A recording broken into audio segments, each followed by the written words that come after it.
You're not going to be a dictator, are you? I said, no, no, no, other than day one. Donald Trump has successfully moved the Overton window in a way that is as dangerous for the future of democracy in this country as anything else. This is what Vout and Project 2025 wanted. Newsom is he's daring Tom Homan to come and arrest him. Should he do it? I would do it if I were Tom. I think it's great. They control the Congress, they control the White House, and they control the courts. And so, of course, they're massively overreaching. And yes, they are getting away with it right now. This is clearly a man who cannot tolerate criticism of him or what he does, which is exactly what authoritarianism is all about. The New York Times is just as fake as CNN and MSDNC. They really are the enemy of the people. What he is saying, rather bluntly, if you stand up to Donald Trump, he will punish you.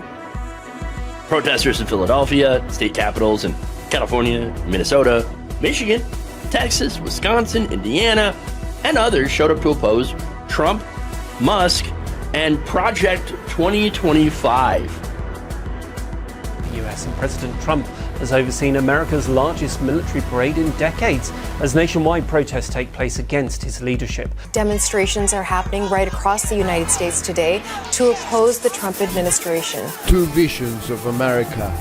On a day the country's deepening divide was there for all the world to see.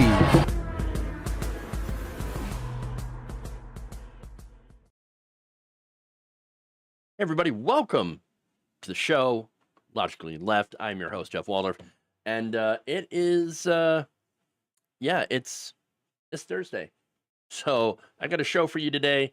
It's gonna be the usual mix of disaster, but also fun disaster. Does that make sense? No, I don't think any of this is fun. But you know, I do like to make fun of these people that are destroying people's lives, so I guess that works out. But anyway, so I'm going to talk about Kristi Noem. I'm going to talk about how ICE turns out their workers kind of miserable. Awesome. I'll take it. Some of the quotes in there, by the way, are just fantastic. We've got a labor secretary that is saying that, Americans, really, the American workforce, they cannot wait to get out into them fields. You know what I'm saying? No, they're chomping at the bit. Let me tell you what. We have the America Party, Elon Musk, and then Trump breaking his promises. Shocker. So that's what I'm going to talk about today on the show. So please like and share the stream if you haven't already, and get ready for me to make fun of Kristi Noem. I know. Good old killer Christi. Yes, can't really forget about what she did to that puppy. Oh boy. And not only did she kill a puppy, but she might have helped some of the people impacted by the Texas floods die. So, yeah. I'll give you the details. The internet piled onto Kristi Noem after a new bombshell report published by CNN revealed that the DHS secretary had waited 3 days before approving disaster aid for Texas after the deadly Kerr County flood. So, according to 4 anonymous sources, FEMA had ran into some procedural roadblocks when officials tried to release aid to these Texas communities that were impacted by the flood. So, and this flood, by the way, no joke. Water, big water, ocean water. Not ocean water, but you know what I mean. One of the wettest we've ever seen from the standpoint of water. So now they were hit by these floods, and again, the death toll, over 100 people dead. Still, there are people that are missing, presumed dead. Billions of dollars worth of damage. And yet, FEMA, well, look, they eventually released some aid, but it took a while. And it's, again, because of the new agency rules put in place by Kristi Noem. One of them requiring expenditures over $100,000 to be approved by Noem personally, according to the report. So if you want help, you gotta go and grovel and appeal to Kristi Noem so that she will personally release the funding to help your destroyed communities. Wow, that's pretty messed up, but completely on brand for this regime. CNN reported that FEMA was unable to move urban search and rescue crews into position when the waters started rising on Friday because that needed Noem's signature, which did not come until Monday. Monday. What? Why so long? I mean, it's an emergency. What could be more important than that? Oh, that. Which one do you like for official governor's portrait to hang in the South Dakota state capitol? Yeah, that was Kristi Noem asking on Sunday about her portrait. Which portrait should she use? As people in Texas were suffering from the result of these floods. And that is not the only delay. Texas had also requested aerial imagery from FEMA to bolster their search and rescue operations. Very important when you have missing people. Time is of the essence. That was, of course, similarly delayed because Noem's approval was once again needed, according to a source. Wow.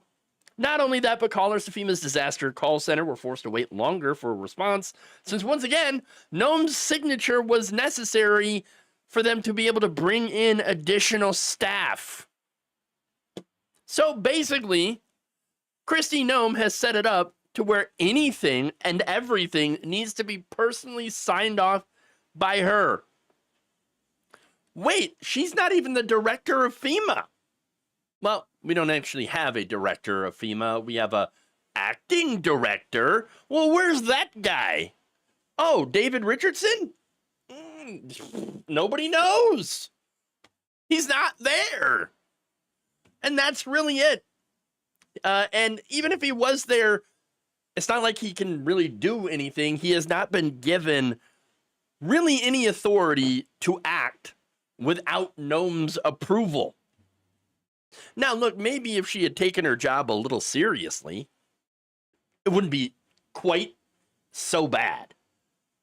But I think at the end of the day, releasing aid, especially in a timely fashion, should be, more or less probably automatic at this point, or pretty close to, okay? Or it should at least have people, more than one person, be authorized to do so. But no, you don't. Apparently not. Not. That's not how this works. Not in the Trump regime. Okay, and that to me that appears to be inefficient, especially when time is of the essence. But yet, it's probably working as intended. Look, for Noem having to sign off on all this stuff. It kind of makes me feel like she just wants that power to feel important. I don't know. But, as far as Trump and his allies are concerned, I know they're letting this happen because it will further erode trust in FEMA, which is already pretty low. And now, as a result of first Trump's lies during the election, saying FEMA is not actually helping people, even though it actually was. And now because of stuff like this, where they're actually no longer really helping people. And so the overall goal here is to erode trust in the agency, trust in the government, so that at the end of the day, they can get rid of agencies like FEMA so that rich people will not have to pay for it in taxes. That's really the goal here.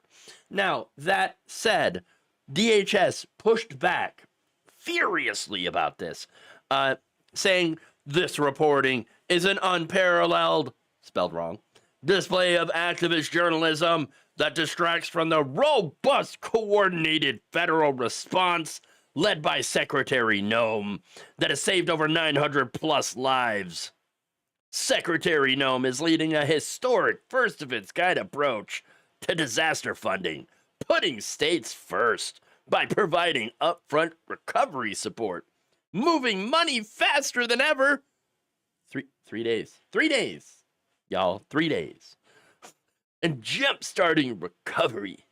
This is a breakthrough in how FEMA supports state-led disaster recovery. Under President Trump and Secretary Noem's leadership, DHS is reforming FEMA to prioritize state-led, locally executed disaster response, as Texas has exemplified. Really? Wow. You know what I think of that statement? Bullshit. Bullshit. That's, yeah, pretty much. Wow. Now, again, getting back to Richardson, right? So I mentioned that he's not there. His face might as well be in a milk carton because he is gone. Okay, he's not there. Nobody has seen him. No one knows where he is. And so he's gone.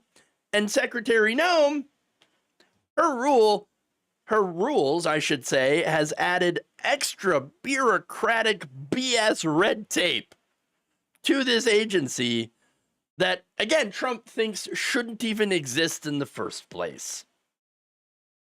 Now, of course, the internet did not hold back in responding to this report. Outrageous, said Republicans against Trump.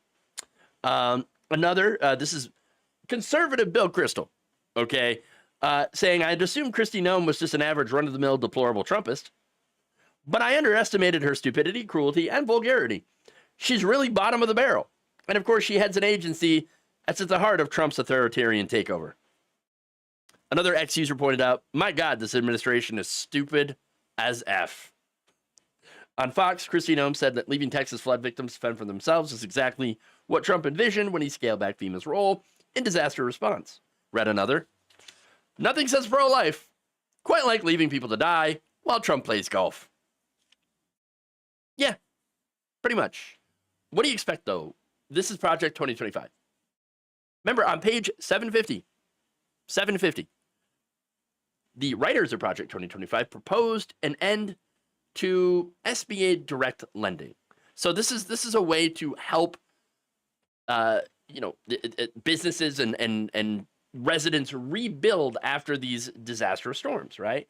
This is part of this. The Small Business Administration's Disaster Loan Program, for example, which provides low-interest direct loans to small business owners and households who need to repair and rebuild their properties. What would they put in their place? Nothing. Nothing. The project suggests that privatization is one of the potential solutions to rebuilding homes and businesses after a disaster like this. This is the direction that FEMA is heading under the leadership of Kristi Noem. And of course, Trump. Every state is for themselves. Private industry now will be part of the recovery effort, and will do so by providing loans to people, but you can guarantee that they're not going to do it out of the kindness of their own hearts. No, they're going to be making sure, like any business, that they're going to get a return on investment. And that, again, is the point. This is just all part of the plan to completely dismantle government and to sell off all the constituent pieces to their elite friends. How many people are going to die as a result of this? I'm afraid that we're only getting started in finding out.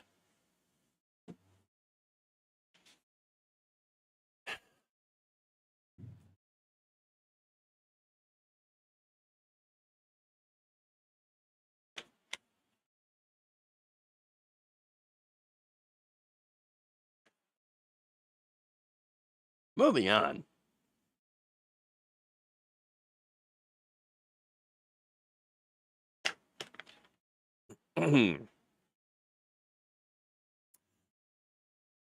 Immigrations Immigration and Customs Enforcement, or ICE, they appear to have a bit of a morale problem at the agency. Oh, no kidding. Now, according to anonymous officials speaking to The Atlantic, workers there are miserable. Oh. Officers and agents have spent much of the past 5 months clocking weekends and waking up at 4 a.m. for pre-dawn raids. Top leaders have been ousted or demoted, and their supervisors, themselves under threat of being fired, are pressuring them to make more and more arrests to meet the quotas set by Trump advisor Stephen Miller. In order to do that, of course, they've been prioritizing civil immigration arrests, grabbing asylum seekers at their courthouse hearings, handcuffing mothers, and chasing day laborers through the Home Depot parking lots. Yeah, it's miserable. One career ICE official told Atlantic immigration staff writer Nick Miroff, the mission is impossible.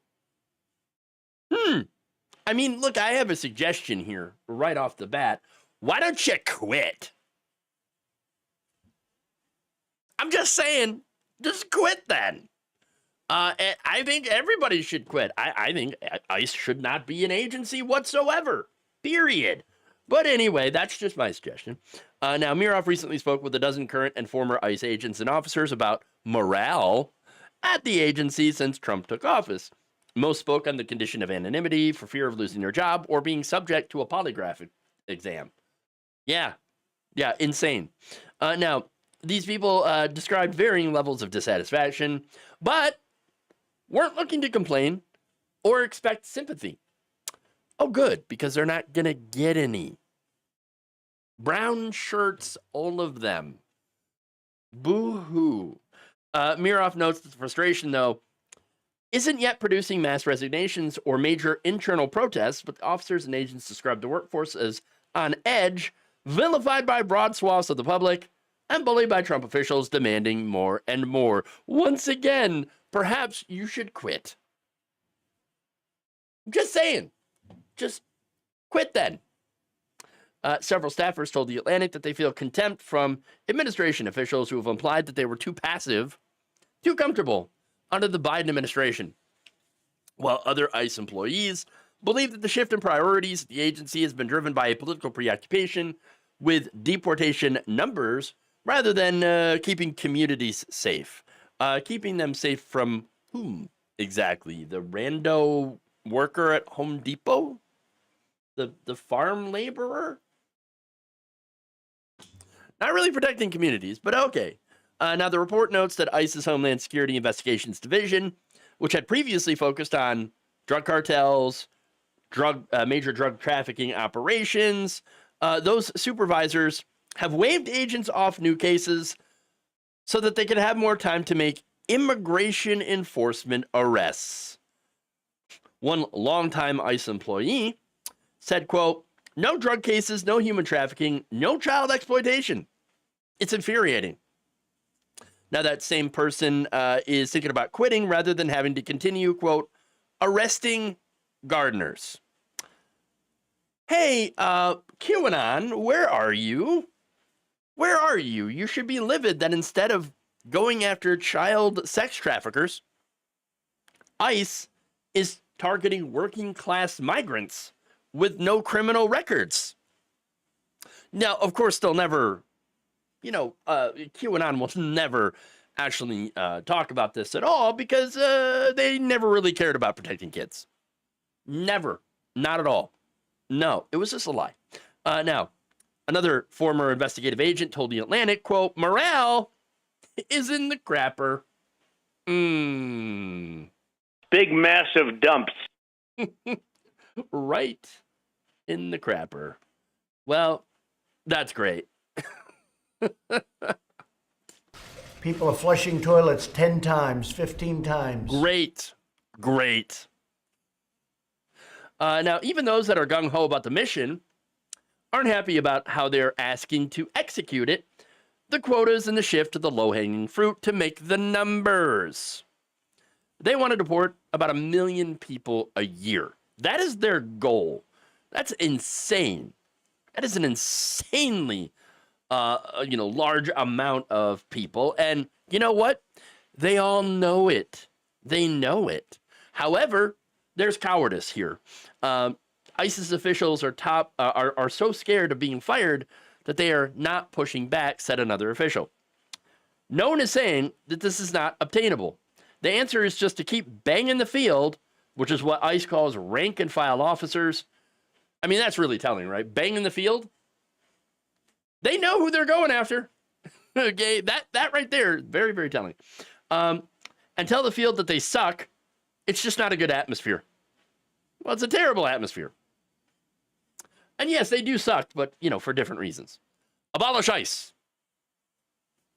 Now, I keep saying that, yes, they can quit. And yet, to be fair, some have. Some have. In fact, Adam Boyd, a 33-year-old attorney who resigned from ICE's legal department last month, told The Atlantic that he left because the mission was no longer about protecting the homeland from threats, which, again, that's phrasing that I'm very uncomfortable with. Calling this the homeland, I mean, that's one step away from calling it the fatherland, which, yeah, not good. But anyway, Boyd said it became a contest of how many deportations could be reported to Stephen Miller by December. That's really who's running all this, by the way. He added that there was frustration among ICE attorneys whose cases were dismissed simply so that officer teams could grab their clients in the hallways for fast-track deportations in order to pad their numbers. Boyd, who said he'd always envisioned a long career in public service, said, I had to make a moral decision. We still need good attorneys at ICE. There are drug traffickers and national security threats and human rights violators in our country who need to be dealt with. But we are now focusing on numbers over all else. Oh, what do you expect? What do you expect? Now, that said, yes, while there are some people who quit, because they were against what ICE has become, there are a lot of people there who are very thrilled about what they're doing. Oh, yes. They describe this as having free reign, and they're like, oh, we love it. Yes, finally, we can go after all the insert whatever racial slur you want to put in there. We get to go after them now. Yes! In fact, according to the article, they chafed at the rules set under the Biden administration, which prioritized the deportation of serious offenders, but generally took a hands-off approach to those who hadn't committed crimes. Officers said that they used to worry about getting in trouble for making a mistake and wrongly arresting someone. Now the risk is not being aggressive enough because obviously they've wrongly arrested and deported quite a few people. Other ICE veterans who have long insisted that their agency was misunderstood and unfairly maligned by activists as a goon squad, which they are, have been disturbed by video clips of officers smashing suspects' car windows and appearing to round up people indiscriminately. Not appearing. That's exactly what they're doing. What we're seeing now is what for many years we were accused of being and could always safely say, we don't do that, another former ICE official told Miroff. Well, they're doing it now. And thanks to Donald Trump's big old murder bill, they just became the nation's largest, most well-funded police force. Yeah. Once again, I have to say that the progressives, like myself, who called to abolish ICE, were entirely correct. But who's going to do the job that ICE does? Border Patrol could have done it. That's kind of their whole point, right? But you know what? The Democrats and Republicans kept feeding the money. Just kept shoving money towards ICE. And now here we are. Here we are with an extremely large, well-funded, and aggressive force that is kidnapping and disappearing people off the street, wearing masks and not, identifying themselves, no badges, nothing, stealing people off the street and sending them to alligator Auschwitz. And you want me to feel bad for these people and their falling morale? Hell to the no. I don't think so. Not going to happen. Look, if you want to come close to even attempting to redeem yourself, then by all means, quit. But until then, I don't care.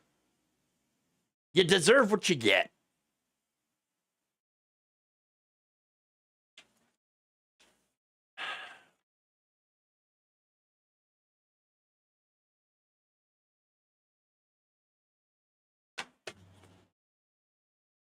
Okay, moving on.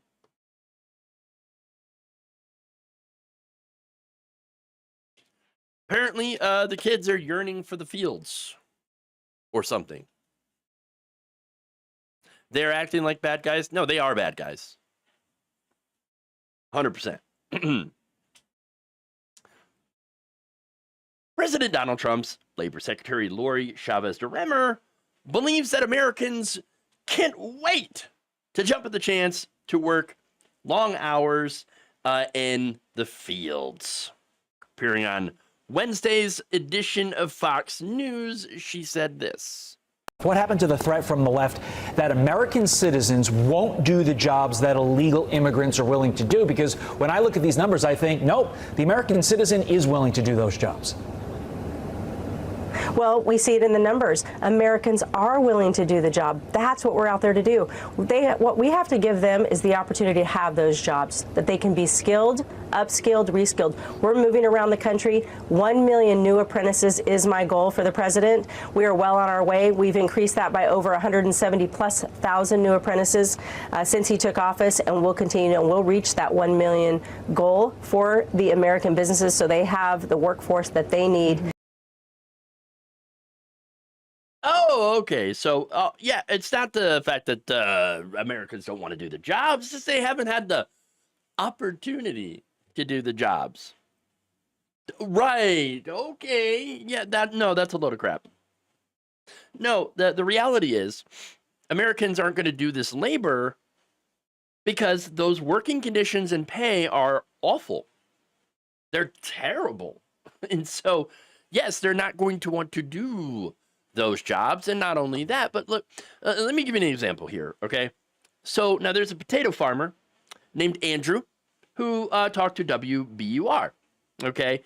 Now he said, look, for most of the year, we don't really hire a whole lot of people, okay? We got a few people out there, but, when the fall harvest comes around, we do hire about 170 temporary workers, okay? In fact, he says this, quote, "We have 3 weeks where we give it everything. We've got 6 days a week, 12+ hours a day. That's our window.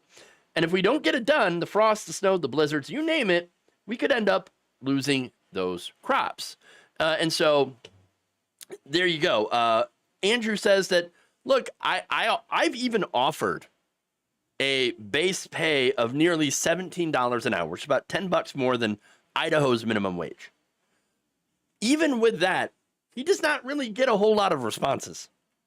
Quote, "We're not getting people just showing up." So he's got a major staffing issue. And of course, the people that were willing to work there were the undocumented migrants. Now, here's the thing, okay? Most undocumented migrants that work in the agricultural sector have been known to live in bug-infested shacks as they work long hours on the farms for little pay, and of course, that doesn't even last the entire year. With that, is there any wonder why 40% of farm laborers in this country are undocumented? I'm not surprised, and you shouldn't be surprised either. That said, don't worry. Don't worry. The regime, they have a plan. There will be no amnesty. The mass deportations continue, but in a strategic way, and we move the workforce towards automation and 100% American participation, which again, with 34 million people, able-bodied adults on Medicaid, we should be able to do that fairly quickly. Thank you. Ah, yes, of course. Get the Medicaid recipients, send them out into the fields. Yeah, that'll work. Oh, of course. Yeah, that'll work. Except it won't. Except it won't. This has already been tried. Now, look, there's a little bit of a history lesson here, okay? Back in the 1940s, we had something called Operation Bracero. So basically, the United States government, the Mexican government, they had a deal, right, to recruit hundreds of thousands of Mexican laborers to come work the farms during the war. I mean, the farm labor was needed. It was necessary. And so they're like, just, send them over. Send them over. We need people to work the fields. Now, that agreement ended in 1964. So all those laborers from Mexico ended up returning back to their homes. But with those workers gone, the farmers needed the labor. They didn't have the labor force anymore. And so you had, once again, the same situation that we're facing today. You've got crops rotting in the fields. Okay, so what did they do? Well, they had a plan. So what they tried to do is they came up with Project A-Team. And not that A-Team, by the way. What they were trying to do is recruit 20,000 high school students to come and do the farm labor. So A-Team, of course, stands for Athletes in Temporary Employment as Agricultural Manpower. Okay? Specifically, they're like, we want the athletic kids to do it. They'll do it. Of course. How did that go? Not well. It went very badly, in fact. Of the 18,100 teens who signed up for this program, about 3,300 ended up actually picking any crops. So the vast majority of people that signed up didn't even pick the crops. In fact, in California's Salinas Valley, about 200 teenagers from New Mexico, Kansas, and Wyoming quit after just 2 weeks on the job. In fact, the Associated Press quoted one at the time, one of these teenagers, as saying, quote, "We worked 3 days and all of us are broke." Showing how little the pay is. Elsewhere, students staged strikes over their horrific working conditions. At the end of the day, A-Team was considered to be a gigantic failure and was never tried again until now, of course. Yes, that's right. That's the direction that we're going. First, we're got to get the Medicaid people, the people on Medicaid to go and work the fields. We'll see how that goes. And then it'll be child labor. Yeah. According to Lori A. Flores, a professor who wrote a book in 2016 titled, this award-winning book, Grounds for Dreaming, Mexican Americans, Mexican Immigrants, and the California Farm Worker Movement. Here's what she said about A-Team. These high school students had the words and the whiteness to say what they were feeling and could act out in a way that Mexican Americans, who have been living this way for decades, simply didn't have the power or space for the American public to listen to them. The students dropped out because conditions were so atrocious and the growers weren't able to mask that up. She says A-Team revealed a very important reality. Quote, "It's not about work ethic for undocumented workers. It's about the fact that this labor is not meant to be done under such bad conditions and bad wages." And there it is. That's the reality. And I can back that up. I've done this work. I spent part of my childhood working on a farm, my grandfather's farm specifically, and we had a dairy farm next door that I also did work for. Then I picked strawberries as a teenager. It's not good work. It's terrible work. It's hard. And I can guarantee you that none of the idiots in the Trump regime that are, trying to push for these policies have worked in the fields or have even worked a fraction as hard as these migrants do. In fact, one of the men who signed up and worked the fields for the A-Team project had told NPR, quote, "There's nothing you can say to us that migrant laborers are rapists or that they're lazy. We know the work they do, and they do it all their lives, not just one summer for a couple of months, and they raise their families on it. And anyone ever talks bad on them, I always think, keep talking, buddy, because I know what the real deal is." And again, that's from someone who worked there, who did this work, and can actually stand up and talk and speak on the experience of doing so. So look, the administration, the regime's idea that we're all going to get, it's the Medicaid recipients, they're going to get out into the fields, and that Americans, we just can't wait to go into the fields. We're yearning for them. Oh yes, the children are yearning for the mines, except for the fields, right? Pure fantasy. pure fantasy. It's not going to happen. It's not reality. And MAGA, once again, living in a completely fictional world.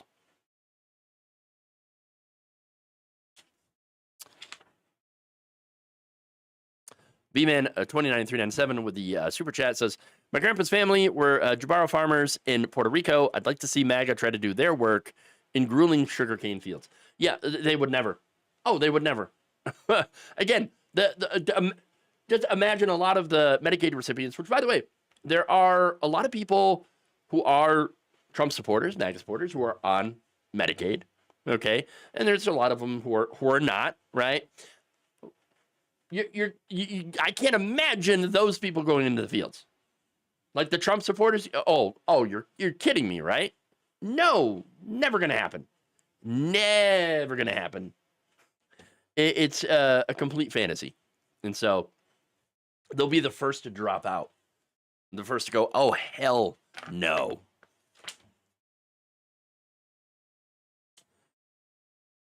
Okay. Did she mean Minecraft? I don't know why, but that's what my brain associated it with.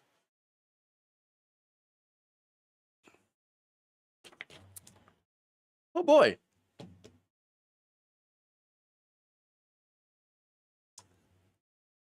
After his bitter breakup with President Donald Trump, Chief Twit Elon Musk is following through on his promise to create a new political party, the America Party.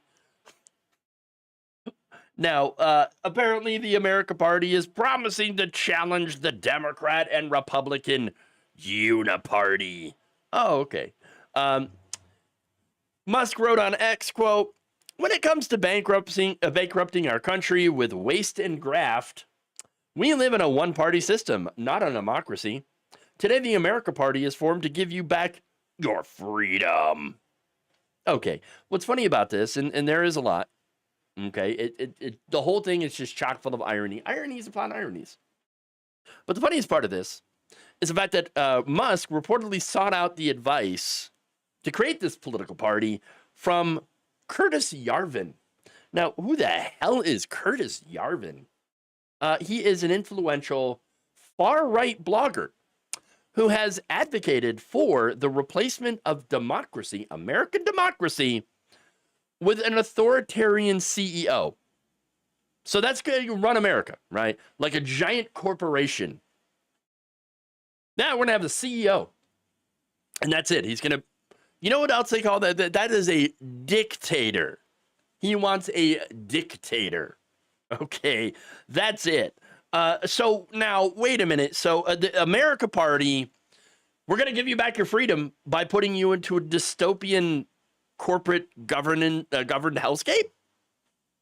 That does not sound good. I'll pass, thank you. That sounds horrid. And it is.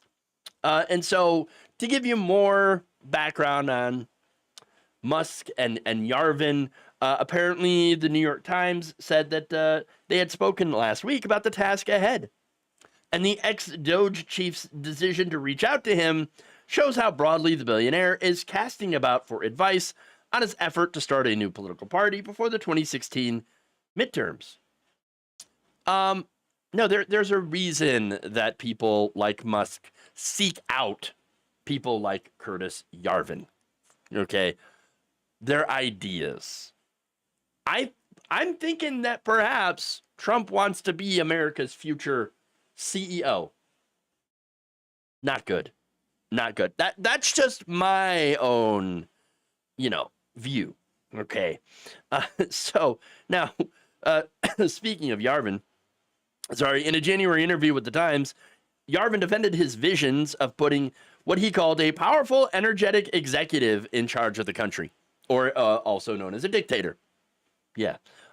He argued that Alexander Hamilton and Franklin Delano Roosevelt functioned in the same way that he imagined his CEO figure functioning.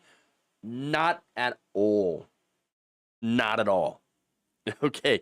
And one of the things about FDR is he actually tried to help average people. That is not what someone who is basically in a movement called the Dark Enlightenment, is planning on doing. No. He also defended his claim that African Americans in the South were better off being slaves. Yeah. To say that this man and his beliefs are dangerous, I think is a bit of an understatement. This man is a neo-reactionary.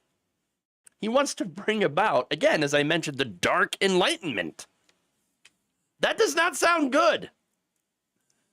And central to these ideas is a belief that freedom is incompatible with democracy. Yes, being able to choose the leaders that govern you is antithetical to freedom?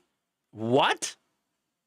In fact, Yarvin told Vanity Fair, quote, the fundamental premise of liberalism is that there's this inexorable march toward progress. I disagree with that premise. What? Do you disagree with the premise of, yes, liberalism marches towards freedom, or do you disagree with the, I don't like that whole freedom thing. I don't like that whole progress thing. Oh, I hate it. No freedom, no progress.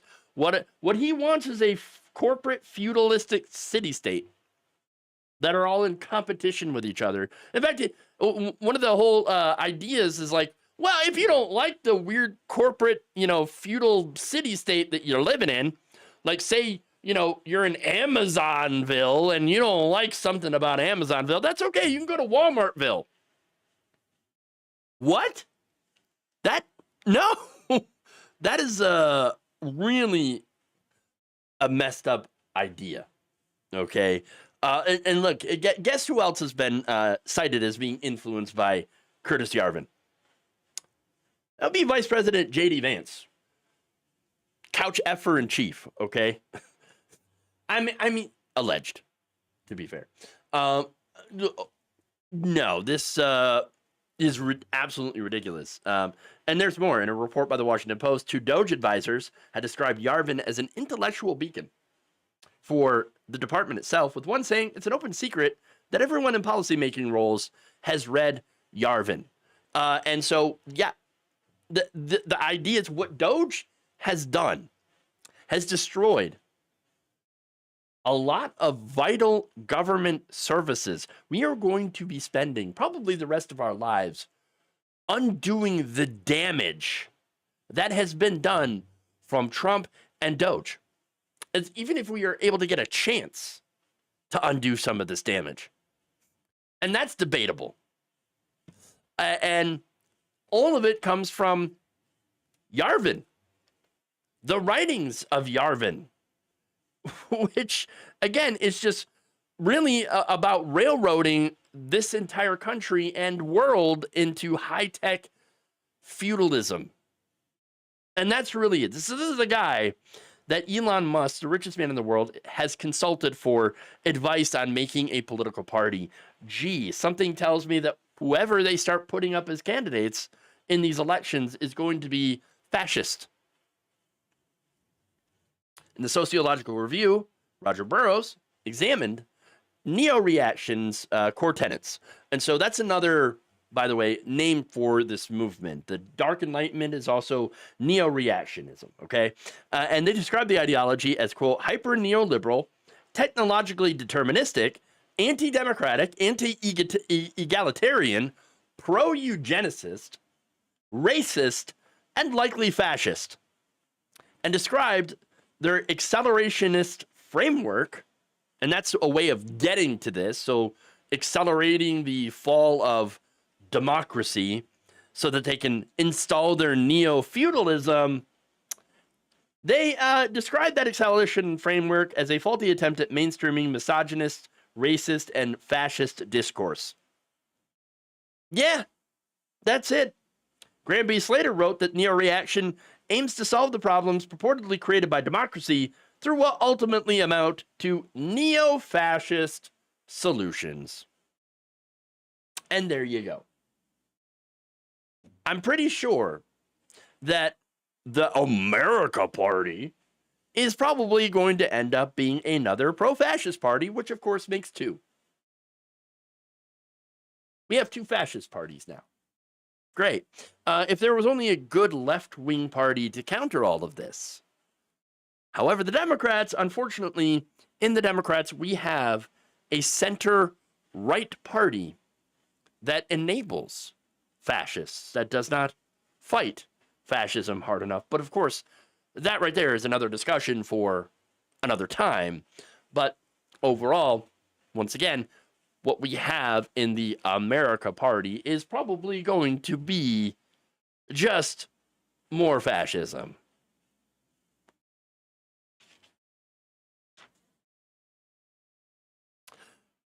Exactly the question. So which fascist do we want to rule us, Trump or Elon? Man, that's a Hobson's choice if I've ever seen one. Not good. All right. Last story here.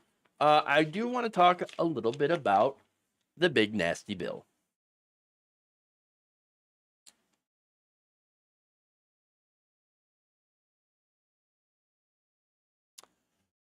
During his presidential campaign, candidate Donald Trump promised to end taxes on Social Security, overtime, and tips. Oh, wow. Okay. He even said that his big, beautiful bill is going to deliver on that promise. And he even celebrated the passage of this big, beautiful bill and saying, yes, we got rid of taxes on Social Security, overtime, and tips. However, when you look at the details of what was actually passed and signed into law, you find out that it's a bit of a bait and switch. You see, the 330-page measure does provide some temporary relief, but offers permanent tax cuts for the rich.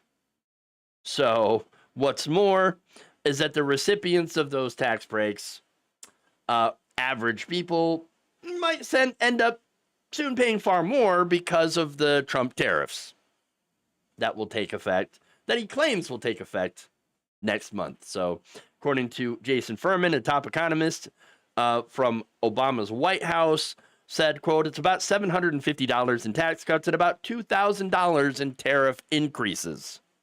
Of course.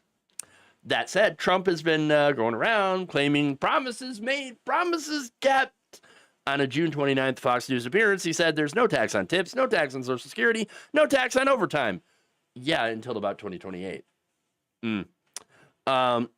During Tuesday's cabinet meeting, he once again claimed that he and congressional Republicans delivered on his promise of no tax on tips, no tax on Social Security, no tax on overtime. And on Wednesday, in an email to his small dollar donors, or his suckers, I should say, Trump wrote, I just signed into law something I'm very proud of. No taxes on Social Security.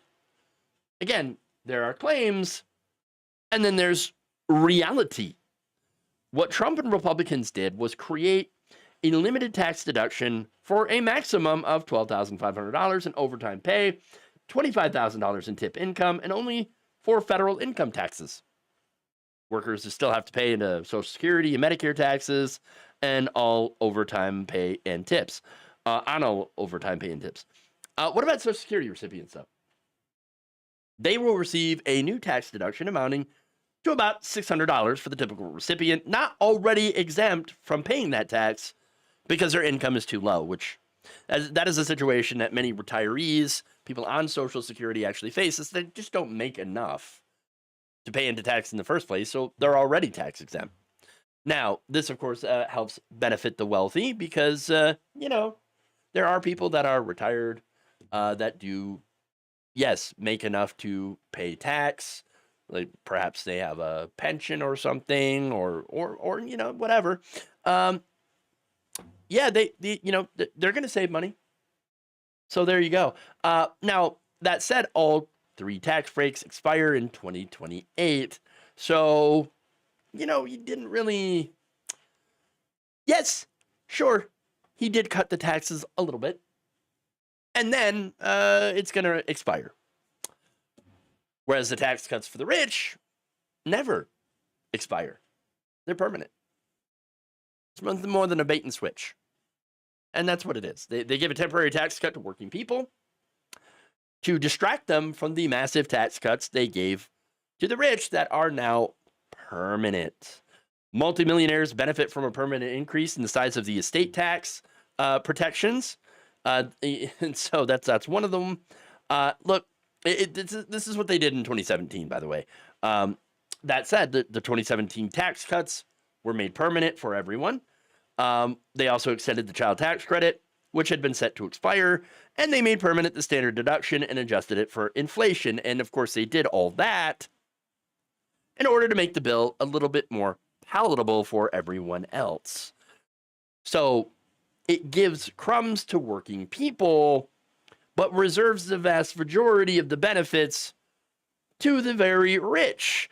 An analysis by the nonpartisan Urban Institute, Brookings Institution Tax Policy Center, projected that for 2026, the lowest 20% of the income spectrum, earning up to $34,600 in income, only stands to gain about 0.8% in after-tax income after the new law. Next 20%, those earning up to $66,800, the increase is about 1.7%, not very much. For the next 20%, those earning up to $119,200, the increase is 2.3%, while the second highest 20%, those earning up to $217,100, the increase is 2.8%. And for the top 20%, the increase is 3.4%. Wealthier Americans will gain disproportionately from this bill. And what isn't being taken into effect as well is the fact that, for the poorest Americans, guess what? You've got your Medicaid that has been gutted. Yes, about $1 trillion. Food assistance also gutted. And you have a massive, they're massively add to the debt. About $4.6 trillion is being added to the debt over the next 10 years. That will be lost in revenue, mostly from the very rich. And again, what little average people will save in taxes as a result of this is just going to end up going to other taxes like tariffs. An analysis from the Yale Budget Lab estimated that higher prices will cause an average American consumer to spend $2,800 more a year because of the tariffs. Those at the bottom of the income distribution could lose $1,300. Way more than they would save in taxes from these tax breaks. So that is a pretty big net negative if you're a regular person. Whereas the rich, they're gaining so much more from this. And that is the reality of the Republican tax bill. They give a tiny bit of crumbs to the poor while giving the rest, the majority, to the richest Americans, and then claim that they're helping the little guy. We've helped the little guy. I don't think ExxonMobil's the little guy. I don't think Walmart's the little guy. Yet those companies, and many more, are going to be the ones benefiting the most from this bill, while regular Americans will, of course, end up losing in the long run.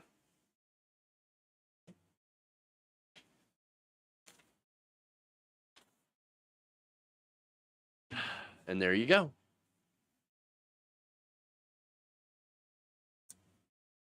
That's all I've got for you today. If you haven't already, please like and share the stream. Please consider subscribing to the channel or becoming a member. By the way, over on our Patreon page, I want to thank Krista Brackley for becoming a member and supporting independent progressive media. Thank you for that. It helps me be able to do what I do here. And I do need your help financially, because things are not great. Things are not great on YouTube. So if you can sign up to become a member, if you can sign up to become a patron, it goes a hell of a long way. So we do not have corporate supports. I do not get George Soros checks. I'm not doing sponsorships or ads. I don't paywall my stuff. I'm apparently a pretty crappy businessman. Okay. But there's a reason. I'm trying to inform people as much as I can. And one of the problems here is that there's too much paywalling going on. There's too much of that, and people do not have access to high quality information. Now, I have to pay for some of those, places where I get the information that I can give to you. And so, yes, that's one of the costs of doing business. And doing what I'm doing here. So if you can help out, if you're in the position to do so, please become a member or become a patron, patreon.com/jeffwaldorf. Sign up to support the show. Sign up to help me continue to do what I do here. So with that said, I also do want to thank a couple of members on our YouTube channel, Joe Neal, for signing up as well. Thank you for supporting the show. Samo Grimmer, thank you for re-upping your subscription, your membership, and Maria Acosta as well. So thank you to all those people who are helping keep this show independent and paywall free. So with that said, thank you all for joining me today. I love you all. Thank you for supporting us. Thank you for watching. And hopefully we'll see you back here tomorrow, 2 p.m. Eastern, for another probably disastrous show. I mean, news-wise at least. But anyway, we'll see you later. Love you. And remember, change begins with you.